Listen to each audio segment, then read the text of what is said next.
sering cek kesehatan berkala DRS Indosehat Sus. Ya, halo, selamat siang. Ada yang bisa saya bantu, Mbak Agatha?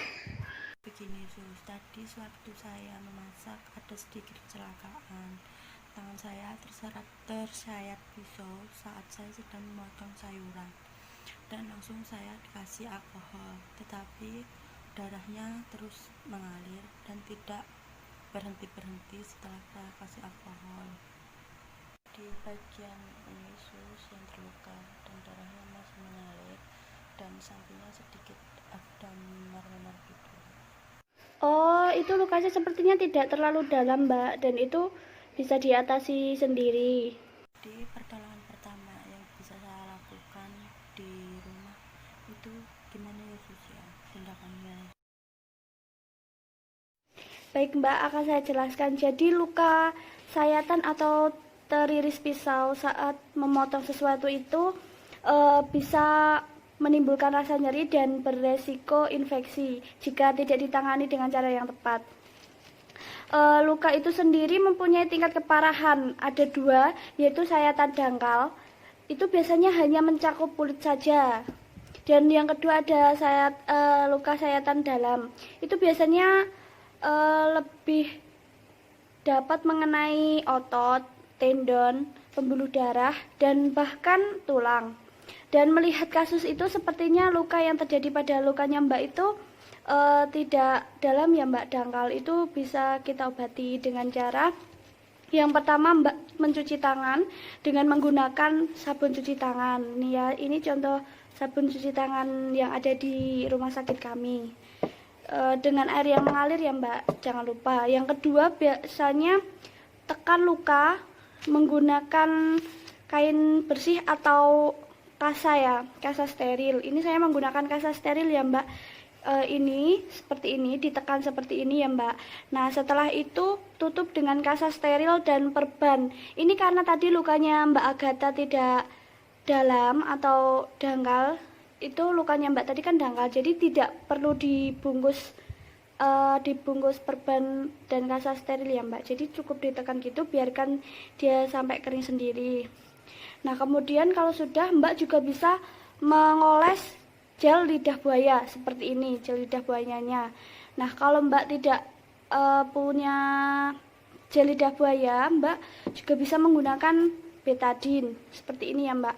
Itu kita bisa meneteskan betadine di atas luka yang tadi ya Mbak. Gunanya meneteskan atau mengoleskan gel lidah buaya atau betadine tadi itu untuk mempercepat proses penyembuhan ya Mbak. Lalu untuk mengurangi rasa nyeri yang dialami Mbak itu, Mbak bisa meminum obat paracetamol seperti ini. Nah, untuk mengurangi rasa nyeri ini karena obat ini untuk pereda nyeri. Tetapi jangan menggunakan aspirin. Aspirin itu seperti ini. Ya, ini tuh bisa untuk meredakan nyeri, tetapi obat ini tuh beresiko menimbulkan pendarahan ya Mbak. Nah, lalu jika jika di sekitar lukanya Mbak itu terlihat ada yang memar atau membengkak, Mbak bisa mengompresnya dengan kompres dingin ya Mbak. Tapi jangan lupa ya Mbak, untuk menjaga luka itu tetap bersih dan tetap kering selama 5-7 hari. Yang terakhir itu Mbak tetap hindari mengelupas atau menggaruk bekas luka atau koreng yang ada di atas lukanya tadi ya Mbak. Ya, adakah yang belum bisa dipahami Mbak? Tadi kan dianjurkan untuk minum paracetamol untuk mengurangi rasa nyeri. Apakah obat tersebut didapatkan secara mudah ataukah harus melalui resep dokter terlebih dahulu? Terus tadi ada sedikit memar di bagian samping luka. Itu cara mengompres yang benar bagaimana Susya? Apakah mengompresnya harus pakai es batu atau pakai air hangat gitu, apakah boleh? Terus itu nanti langsung dikompres di bagian lukanya atau sepatunya terlebih dahulu dilapisi dengan kain lalu dikompreskan di dekat luka Sus. Oh, mengenai obat paracetamol tadi yang seperti ini. Ya, ini tentunya itu bisa Mbak dapatkan di apotek terdekat, tidak perlu menggunakan resep dokter ya Mbak. Ya, jadi untuk pengompresan itu sendiri kita bisa menggunakan es batu dengan cara, saya akan mempraktekkan ya Mbak. Ini kain bersihnya, kita ambil es batu secukupnya ya. Seperti ini, lalu kita bungkus. Lalu tekan seperti ini, lalu tekan area yang memar dengan kompres tersebut. Jadi seperti ini, ditekan saja ya Mbak. Tapi ingat hindari menempelkan langsung es batu ini pada bagian luka ya Mbak. Baik, Sus, terima kasih atas penjelasannya.